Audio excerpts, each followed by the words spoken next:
100টা হুজুর ধরা পড়বে, আর আল্লাহর নবীর হাদিস এই মৌলবীদের দ্বারা, হুজুরদের দ্বারা জাহান্নামের উদ্বোধন করা হবে। এক শ্রেণীর আলেমদের দ্বারা, যারা সমাজকে কুপথে এবং বিভ্রান্তির রাস্তায় নিয়ে যাচ্ছে, ইসলাম বিরোধী কাজে যারা নিয়ে যাচ্ছে, এই ধরনের আলেমরা পাকড়াও হবে কিয়ামতের দিন। এটা লিখে দেন প্রথমে, আমি এখনো বক্তব্য শুরু করি নাই, এরপরে শুরু করছি। ইসলামের যে বুনিয়াদ আল্লাহ রেখেছেন ওটা শিক্ষার দ্বারা, এডুকেশনের দ্বারা।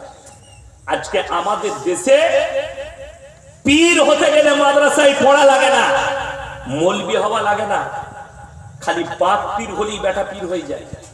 আজকে আমি বলতে বাধ্য হচ্ছি, স্টেজে বক্তব্য দিতে গেলে আলেম হওয়া লাগে না, মাদ্রাসায় পড়া লাগে না, খালি মাথায় টুপি আর লম্বা জামা লাগিয়ে দিয়ে দুটো কথা বলতে পারলি সেই স্টেজে এসে কথা বলে আজকে বক্তা সেজে যায়।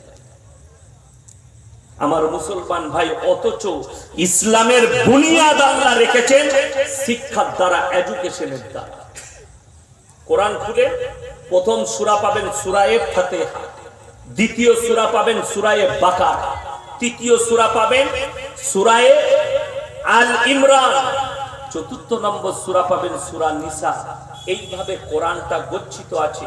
রাসূল আকরাম সাল্লাল্লাহু আলাইহি ওয়াসাল্লামের জামানায় কোরআন একত্রিত ছিল না।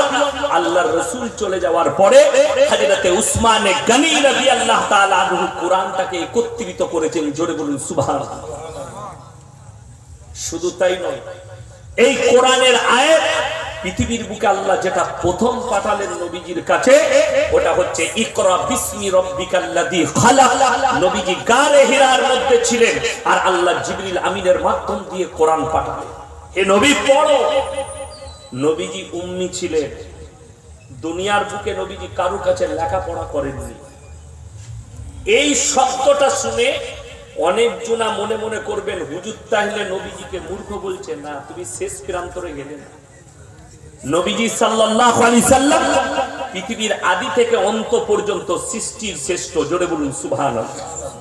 সৃষ্টির শ্রেষ্ঠ, কিন্তু উম্মি, দুনিয়াতে কারোর কাছে লেখাপড়া করেননি। এর পেছনে আল্লাহ এত বড় লজিক লুকিয়ে রেখেছে। এই লজিকটা বুঝার লেগেই আমি আজকে উদাহরণ দিচ্ছি। আমি স্টেজে বয়ান করছি, আমার আগে আমার ভাইজান করছিলেন, শুনেলেন। আমার যদি এখানে উস্তাদ আছে, কি বলবে? ইয়াসিন আমার ছাত্র বলবে না? বলবে না। আমি তার কাছে ছোট না বড়? বাবা কথা বলে ছোট। আমাকে যিনি নুরানি কায়দা পড়িয়েছেন, আমি তার কাছেও ছোট। যতই আমি ফুটানি করি স্টেজে, যেহেতু তিনি আমার উস্তাদ, আমাকে পড়িয়েছেন, আলিফ বাটা হলেও পড়িয়েছেন। কেউ যদি আল্লাহর হাবিবকে শিক্ষা দিত, সে দাবি করে বসতো মুহাম্মদ আমার ছাত্র, আমার নবীকে ছোট করা হতো। তাই যতগুলো নবী পয়গম্বর রাসূল আল্লাহ পাঠিয়েছেন, এদের শিক্ষা গুরু দুনিয়াতে কেউ ছিল না। আল্লাহ নিজের গায়বী মদতে ইনাদিকে ইলম এবং শিক্ষা দিয়েছেন। জোরে বলুন সুবহানাল্লাহ। আল্লাহর হাবিবের কাছে যতগুলো জ্ঞান এসেছে, আল্লাহর তরফ থেকে গায়বী জ্ঞান এসেছে। আল্লাহর হাবিব পৃথিবীর সবথেকে বড় সায়েন্টিস্ট, বৈজ্ঞানিক, সবথেকে বড় দার্শনিক, সবথেকে বড় অর্থনীতিবিদ, সবথেকে বড় পরিবারবিদ, সবথেকে বড় রাজনীতিবিদ আল্লাহর হাবিব। সব দিকের জ্ঞানের ভান্ডার আল্লাহ রাসূলকে দান করেছে। আজকে যারা ফুটানি করছে, কেউ পদ পেয়ে, কারোর টাকা হয়ে, কারোর শক্তি হয়ে, কারোর সৌন্দর্য দেয়, তাদের জানা নেই আল্লাহর হাবিব সাল্লাল্লাহু আলাইহি সাল্লামকে আল্লাহ তাআলা একটা দুটো মানুষের নয়, 70টা পুরুষের সমান শক্তি দান করেছিলেন। জোরে বলুন সুবহানাল্লাহ। শুধু একদিকে শক্তি, শরীরের শক্তি নয়, 70টা পুরুষের যতগুলো শক্তি হওয়া দরকার, সমস্ত রকমের শক্তিটাই নবীজিকে আল্লাহ দান করেছিলেন। অথচ নিজের জীবন দশা 63 বছরের জীবনীতে একটা পোকা মাকড় কীট পতঙ্গর উপরেও নবীজি এই শক্তিকে প্রয়োগ করেননি। জোরে বলুন সুবহানাল্লাহ। আল্লাহর হাবিব সাল্লাল্লাহু আলাইহি সাল্লামের কাছে শিক্ষার আয়াতে এখানে এতগুলো মুসলমান ভাই বসে আছেন, আপনারা সকলে জানেন প্রত্যেকটা মুসলমান নরনারীর জন্য দ্বীনি ইলম হাসিল করা কি বাবা কথা বলেন ফরজ। আমি যদি এই কেশপুর থানায় সমীক্ষা করি কত পার্সেন্ট মুসলমানের কাছে দ্বীনি শিক্ষা আছে, আশা করি বলে দিচ্ছি 100টার মধ্যে 95টা লোকের কাছে দ্বীনি ইলম নাই। ঠিক বললাম না ভুল বললাম? 95টা। যদি বলেন দ্বীনি ইলমের কি প্রয়োজন আছে, দ্বীনি ইলম এই জন্য হাসিল করতে হবে। দ্বীনি ইলম মানে আলেম হওয়া নয়, মুফতি হওয়া নয়, মুহাদ্দিস হওয়া নয়, মুকাররির হওয়া নয়, মুফাসসির হওয়া নয়। দ্বীনি ইলম অতটা হাসিল করতে হবে যতটা করলে হারাম হালাল থেকে বাঁচতে পারবে, দ্বীন আর বদ্দীন থেকে বাঁচতে পারবে, শিরক আর বিদআত থেকে বাঁচতে পারবেন, কুফরি থেকে বাঁচতে পারবেন। বেঈমান কাফেররা বর্তমানে যে জালটা আপনার উপরে ছুড়ছে সেই জাল থেকে আপনি বাঁচতে পারবেন। চলুন হারাম হালালটা বুঝাই, মুসলমান কতটা বুঝেছে। আপনাদের মেদিনীপুরের ছেলেরাও লড়ি চালায়, চালায় না? আমাদের বর্ধমানের অনেক ছেলে বালির লড়ি চালায়, বালির গাড়ি। কলকাতায় সব থেকে দামি বালি হচ্ছে দামোদরের সিল্লা ঘাটের বালি, যেটা আমার বাড়ির কাছে ঘাটটা আছে।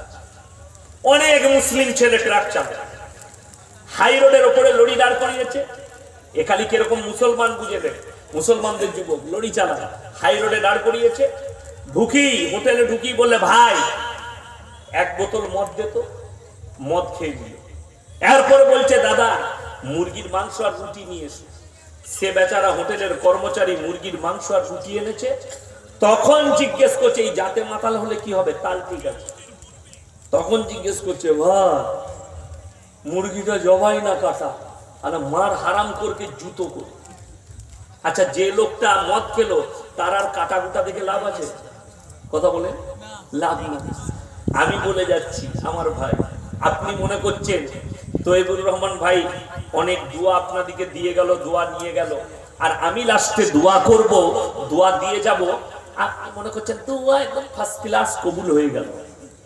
দোয়া কবুলিয়াতের জন্য প্রথম শর্ত হচ্ছে হালাল খাবার। আপনারা যদি সকালবেলায় উঠে মেদিনীপুর টাউনে যান কোনো কাজে, যদি খাবারের প্রয়োজন পড়ে, কোনো অপরিচিত হোটেলে ঢুকলে জিজ্ঞেস করতে হবে না, হবে না দাদা মুরগিটা জবাই না কাটা? কথা বলে না? জিজ্ঞেস করতে হবে। কেন? আপনি মুসলমান, আপনার জন্য শর্ত হচ্ছে হালাল খাবার। আর ইসলাম শরীয়তে আছে জবহটা আল্লাহর নাম দিয়ে জবহ করাটা হালাল মাংস।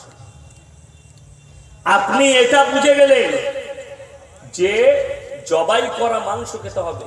সকালবেলায় উঠে নেড়াদৌল বাজারে গেলেন, 1 কিলো জবাই করা মাংস দে তো।